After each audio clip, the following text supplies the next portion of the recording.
है हम लोगों को इलेक्ट्रिसिटी दे रखा है। आपको वर्ड से ही समझ में आ रहा होगा कि क्या होता है इलेक्ट्रिसिटी। इलेक्ट्रिसिटी हम लोगों को फैंस की नीड होती है, फैंस चलाने के लिए हम लोगों को इलेक्ट्रिसिटी की नीड होती है। और अदर जो भी हमारे इलेक्ट्रिकल इक्विपमेंट्स होते हैं, जो भी हमारे घरों में हम लोग चीजें यूज करते हैं, उसके लिए हम लोगों को इलेक्ट्रिसिटी की नीड होती है। विदाउट इलेक्ट्रिसिटी हम लोग कोई भी काम नहीं कर सकते आज की जनरेशन में, ठीक है। तो इलेक्ट्रिसिटी का इन्वेंशन जो है सबसे पहले उसका इन्वेंट किया था यूएस में वहां पर बहुत ही फेमस साइंटिस्ट बेनविच फ्रैंकलिन साइंटिस्ट का नाम है, उन्होंने इलेक्ट्रिसिटी का इन्वेंशन किया था सबसे पहले। अब इलेक्ट्रिसिटी क्या होती है? तो electricity is the source of energy. Electricity जैसे कि हम लोगों ने अभी बात की, इलेक्ट्रिसिटी किस चीज के लिए यूज होता है? किसी चीज को चलाने के लिए। मतलब वहां पर कहीं हम लोग को एनर्जी की नीड हो रही है तो वो सोर्स ऑफ एनर्जी के लिए यूज होता है। अब डेफिनेशन की अगर हम लोग बात करें कि इलेक्ट्रिसिटी की डेफिनेशन क्या होती है, तो मैं यहाँ पर एक आपको छोटे से पहले एक सर्किट से बताती हूँ कि सपोज हम लोगों ने कोई भी क्लोज्ड का सर्किट लिया है। यहाँ पर हम लोगों ने पॉजिटिव नेगेटिव दो बैटरी यूज की है, जिसमें दो टर्म्स होती है, एक होता है पॉजिटिव दूसरा होता है नेगेटिव। दो चार्जेस होते हैं इसमें, एक होता है पॉजिटिव दूसरा होता है नेगेटिव। जब भी हम लोग बैटरी कब कनेक्ट होती है, कब स्टार्ट होती है कि उसके दोनों जो छोर होते हैं वो अगर दोनों कनेक्ट होते हैं आपस में, तभी बैटरी जो है वो स्टार्ट होती है अपना वर्क करने के लिए। अगर हमने बैटरी को बीच में ही स्विच को जो है ओपन रखा है तो क्या बैटरी चलेगी? नहीं चलेगी। हम लोगों को यहाँ पर कोई स्विच की जरूरत होगी कि वो स्विच अगर इससे कनेक्ट होगा तभी यहाँ पर बैटरी चलेगी। लेकिन अगर बैटरी यहाँ पर हम लोग की चल रही है तो उसके अंदर कुछ ना कुछ अंदर फ्लो हो रहा होगा, तभी हमारी बैटरी जो है वो स्टार्ट हो रही है। फिर यहाँ पर जो बल्ब लगा है वो ग्लो हो रहा है। क्लियर हुआ? तो यहाँ पर जो अंदर चीजें चलती है वो हमारे चार्जेस चलते हैं, जो हमारे इलेक्ट्रॉन्स होते हैं वो चलते हैं। क्या हो रहा है यहाँ पर कि हम लोगों ने कोई भी एक सर्किट लिया है, कोई भी हम लोगों ने क्लोज्ड सर्किट लिया है जो पूरी तरह से बंद है, जिसमें एक भी उसका पोर्शन या पार्ट जो है वो ओपन नहीं है। क्लियर है? अब वहां पर हम लोग इलेक्ट्रॉन्स को चला रहे हैं। इलेक्ट्रॉन्स अगर वहां पर अंदर फ्लो होंगे तभी हमारा कोई भी सर्किट जो है वो ग्लो करेगा, या उस पर जो भी हम लोगों ने इक्विपमेंट लगाया है वो ग्लो करेगा। तो डेफिनेशन भी यही बोल रही है कि electricity is the flow of charges in electrons. किसी भी सर्किट में इलेक्ट्रॉन्स का फ्लो होना, इलेक्ट्रॉन्स के चार्जेस का फ्लो होना, यह कहलाता है हमारा इलेक्ट्रिसिटी। क्लियर है? और एक पॉइंट याद रखना कि कभी भी इलेक्ट्रिसिटी जो है वो ओपन सर्किट में फ्लो नहीं होती है। जिस तरह से मैंने यहाँ पर बताया कि अगर मैं यहाँ पर सर्किट को ओपन कर देती हूँ, ठीक है, यहाँ पर हमारा सर्किट जो है किसी भी चीज से कनेक्ट नहीं है, वो पूरा ओपन है, तो क्या वहां पर इलेक्ट्रिसिटी फ्लो होगी? नहीं होगी, जब तक कि हमारा स्विच जो है पूरी तरह से बंद नहीं है। अगर मैं आपको बताऊं कि फॉर एग्जाम्पल हम लोग हमारे घरों की लाइट ले लेते हैं, स्विच बोर्ड को मैंने क्लोज कर दिया, तो क्या आपका फैन ऑन होगा? नहीं होगा, क्योंकि उसके अंदर से जो वायर्स होते हैं दो, वो आपस में कनेक्शन उनका टूट चुका है, वो ओपन है अंदर से। इसी वजह से जो हमारा फैन है वो ऑन नहीं रहता है। अब जैसे ही मैंने स्विच को ऑन किया, तो स्विच को ऑन करने पर अंदर जो वायर है वो आपस में फिर कनेक्ट हो जाएंगे और वहां पर उसको सप्लाई मिलना चालू हो जाएगी। वहां पर वो इलेक्ट्रॉन्स जो है वो फ्लो होना चालू हो जाएंगे और फैन जो है वो ऑन हो जाएगा। तो ये रीजन होता है जो हमारे यहाँ पे स्विचेस होते हैं वो इसीलिए लगाए जाते हैं कि ताकि अंदर से जो वायर्स हैं उनका कनेक्शन हम लोग कनेक्ट कर सके, डिसकनेक्ट कर सके। क्लियर हुआ? अब आप लोगों ने कभी मैग्नेट देखे होंगे। मैग्नेट में हम लोगों ने दो पोल्स पढ़े हैं, साउथ पोल्स और नॉर्थ पोल्स। ठीक है, तो मैग्नेट तो हम लोग बार बार साउथ पोल्स नॉर्थ पोल्स में बोल नहीं सकते, तो हम लोगों ने एक नाम दे दिया पॉजिटिव और नेगेटिव।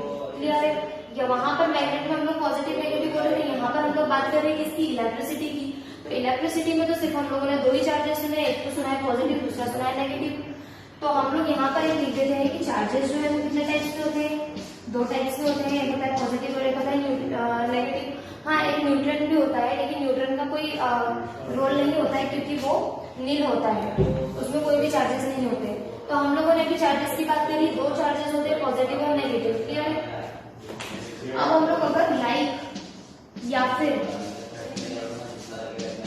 रिपल बोले, तो रिपल क्या होता है? जब भी हमारे दो पॉजिटिव चार्जेस जो है आपस में अगर कनेक्ट हो रहे हैं तो वो एक दूसरे से दूर भागते हैं।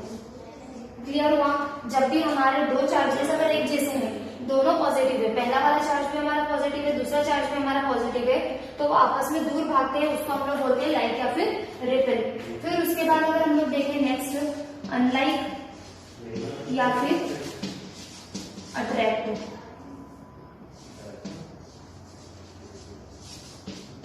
अनलाइक या फिर अट्रैक्ट, तो अनलाइक या फिर अट्रैक्ट में क्या आ जाएगा, एक मेरा चार्ज जो है वो पॉजिटिव है, दूसरा मेरा चार्ज जो है वो नेगेटिव है। जब भी मेरे दो डिफरेंट चार्जेस रहते हैं तो वो आपस में एक दूसरे को अट्रैक्ट करने की कोशिश करते हैं, मतलब वो पास आने की कोशिश करते हैं। जिस तरह से हम लोगों ने मैग्नेट देखा है कभी, तो दो मैग्नेट्स आप कभी यूज करना, दो मैग्नेट्स में एक आप नॉर्थ पोल लेना और एक साउथ पोल लेना।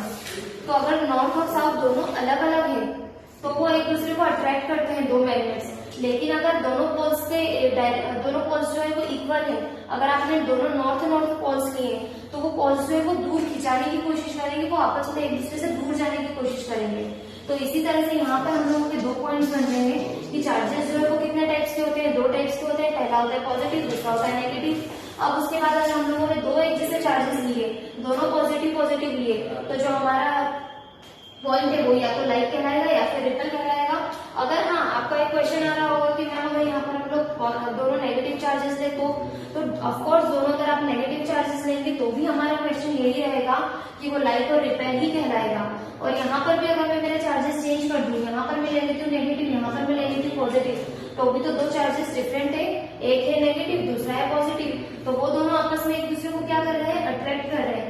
ये आपको पॉइंट जो है इंपॉर्टेंट है, आपको बहुत ध्यान से इसको याद रखना पड़ेगा, तभी आपके इलेक्ट्रिसिटी के आगे जो क्वेश्चंस है वो इसी पर कुछ बेस्ड रहते हैं। अब उसके बाद हम लोगों ने देखा कि इलेक्ट्रिसिटी की डेफिनेशन पढ़ ली, इलेक्ट्रिसिटी में चार्जेस जो है वो कितने टाइप्स के होते हैं वो पढ़ा। फिर हम लोगों ने जो इलेक्ट्रिसिटी होती है, इलेक्ट्रिसिटी में जो चार्ज होता है उसको हम लोग किससे डिनोट करते हैं, क्यू लेटर से हम लोग इसको डिनोट करते हैं। जब भी मैं कभी न्यूमेरिकल्स बोलूंगी या कोई भी चीजें आएंगी हम लोगों की, तो क्यू चार्ज यहाँ पर जो क्यू पॉइंट आपको शो हो रहा है वो क्यू यहाँ पर उसकी एक हेडिंग है, इंडिकेशन है, ठीक है। ऐसा ही यूनिट में चार्जेस को हम लोग कुलाम से शो करते हैं और कुलाम में भी हम लोग सी से शो करते हैं। अब एक इलेक्ट्रॉन जो है वो कितने कुलाम्स के बराबर होता है, जब भी क्वेश्चन आता है न्यूमेरिकल्स में, तो एक कुलाम जो है, एक इलेक्ट्रॉन जो है 1.6 इंटू 10⁻⁻19 कुलाम के बराबर होता है।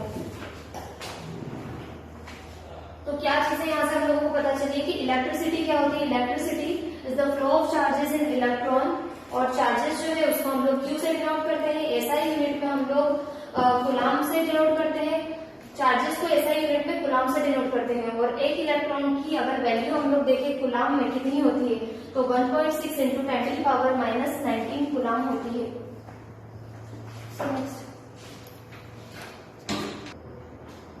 जैसे कि अभी हम लोगों ने पढ़ा था कि एसआई यूनिट क्या होती है चार्जेस की, और उसके बाद हम लोगों ने क्या पढ़ा था, कुलाम्स एक इलेक्ट्रॉन्स कितने होते हैं, 1.6 इंटू 10⁻⁻19 कुलाम होता है, ठीक है। अब सिमिलरली हम लोग यहाँ पे फिर हम लोगों ने डेफिनेशन पढ़ी थी कुछ कि इलेक्ट्रिकल की डेफिनेशन क्या होती है। अब यहाँ पर हम लोगों को करंट को डिनोट करना है किसी पर्टिकुलर थ्योरम से, तो करंट जो है वो होता है चार्जेस अपॉन द टाइम, ठीक है। इसको हम लोग लिखते हैं अगर न्यूमेरिकल लैंग्वेज में, तो I is equals to Q/T हम लोगों को लिखना होगा। जैसे कि हम लोगों ने बताया था कि चार्जेस को हम लोग क्या डिनोट कर रहे थे, Q।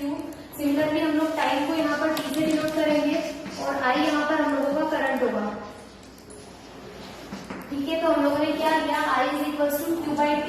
ये हम लोगों का एक इम्पोर्टेंट न्यूमेरिकल इससे बनेगा, तो इसीलिए हम लोगों को इस टॉपिक को याद करना बहुत जरूरी है।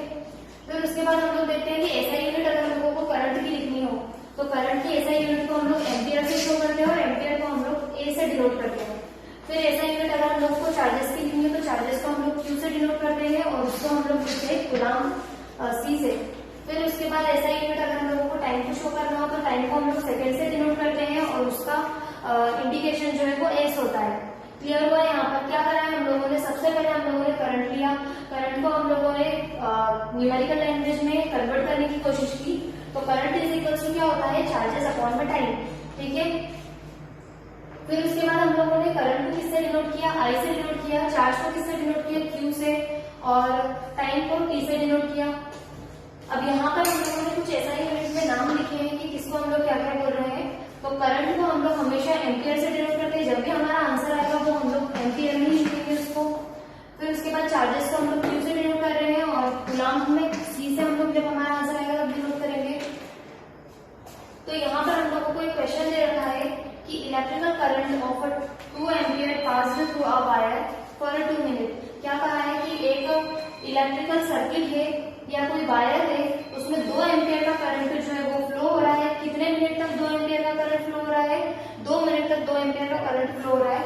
तो हम लोगों को बताना है find the total charges passed through the wire. हम लोगों को बताना है कि इस 2 मिनट में कितने चार्जेस जो है वो पास हुआ है, कितने चार्जेस टोटल करंट पास हुआ है। ठीक है, तो किस तरह से हम लोग इसको बताएंगे? ये मुझे मिटाने की जरूरत नहीं है क्योंकि मेरा पूरा न्यूमेरिकल इसी पर ही बेस्ड रहेगा। क्वेश्चन क्या था? इलेक्ट्रिकल करंट हम लोगों को बोला है कि कोई वायर में से 2 एम्पियर इलेक्ट्रिकल करंट पास हो रहा है। कितने मिनट तक? 2 मिनट तक पास हो रहा है। अब मुझे बताना है कि कितने चार्जेस जो है वो फ्लो हुआ है। तो हम लोग इस तरह से सॉल्यूशन लेंगे। सबसे पहले हम लोगों ने क्या देखा कि करंट का जो फॉर्मूला होता है वो क्या था? I = Q/T। यहाँ पर मैंने न्यूमेरिकल में पढ़ा तो मुझे 2 एम्पियर में क्या शो हो रहा है? करंट मुझे दिख रहा है क्योंकि करंट की वैल्यू हमेशा एम्पियर में ही आती है, हम लोगों ने अभी देखा था। तो 2 एम्पियर यहाँ पर मुझे करंट दे दिया है। फिर उसके बाद टाइम भी मुझे गिवन है, टाइम मुझे 2 मिनट दिया है, लेकिन हम लोगों ने टाइम देखा था अभी, टाइम हम लोगों को सेकंड में दिया था और यहाँ पर मुझे टाइम 2 मिनट में दिया है। तो मिनट को हम लोगों को किस में कन्वर्ट करना होगा? सेकंड में। तो 2 का मल्टीप्लाई कर दे हम लोग 60 से, तब ये चेंज हो जाएगा सेकंड में। अब उसके बाद हम लोगों का फॉर्मूला क्या है? I = Q/T। तो यहाँ पर मुझे क्या क्या गिवन हो चुका है? करंट मुझे मिल चुका है 2 एम्पियर, टाइम मुझे मिल चुका है 120 सेकेंड।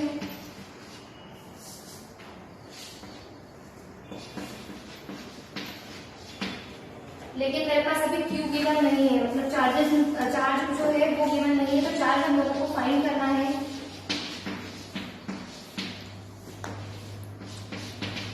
उसके लिए फॉर्मूला होगा I = Q/T। क्यू मुझे फाइंड करना है तो क्यू को मैं यही रहने देती हूँ और टी को मल्टीप्लाई में भेज देते हम लोग। I × T हो जाएगा = Q। अब मुझे क्यू फाइंड करना है तो I की वैल्यू हम लोगों ने लिखी 2 एम्पियर। T की वैल्यू हम लोगों को कितनी गिवन है? 120 = Q। तो कितना आ जाएगा ये? 120 × 2 240 = Q। और ये 240 जो आया है वो किस में आएगा? क्योंकि हम लोगों ने अभी बताया था ऐसा यूनिट जो है कूलाम, चार्ज की कितनी होती है? कूलाम होती है। तो इसीलिए 240 जो है वो कूलाम में आएगा। ये हम लोगों का आंसर निकल कर आ चुका है। क्या किया हम लोगों ने क्वेश्चन में? सबसे पहले हम लोगों ने यहाँ से हमारा सॉल्यूशन स्टार्ट हुआ है। फॉर्मूला लिखा हम लोगों ने I = Q/T। I यहाँ पर करंट था, Q यहाँ पर कूलाम चार्ज था और T यहाँ पर टाइम था। क्वेश्चन में हम लोगों को गिवन था 2 एम्पियर करंट फ्लो हो रहा था। कितने सेकंड के, कितने मिनट के लिए? 2 मिनट के लिए 2 एम्पियर करंट गिवन था। लेकिन हम लोगों को पता है कि टाइम की यूनिट जो है हमेशा सेकंड में होती है। तो मैंने मिनट को चेंज किया किसमें? सेकंड में। उसके लिए मुझे करना पड़ा 60 का मल्टीप्लीकेशन। फिर उसके बाद आंसर जो है वो आया 120 सेकेंड। अब मुझे फाइंड करना था Q और Q मुझे मिल नहीं रहा था। तो हम लोगों ने क्या किया? जो 2 वैल्यूज हम लोगों को मिल चुकी थी, एक मिल चुका था टाइम, दूसरा मिल चुका था हम लोगों को करंट। तो यहाँ से हम लोगों ने निकाला Q की वैल्यू। Q की वैल्यू निकालने के लिए मुझे T को भेजना पड़ा सामने, तो वो पहुंच गया मल्टीप्लीकेशन में। अब मैंने फिर वैल्यूज फिल कर दी जहां पर भी मुझे रखनी थी। क्या किया? T की जगह पर मैंने वैल्यू रखी 2 और यहाँ पर इसकी वैल्यू रखी 120। Q की वैल्यू आ गई 240 और Q की वैल्यू जो हमेशा गुलाम में होती है तो इसलिए इसकी वैल्यू आ गई।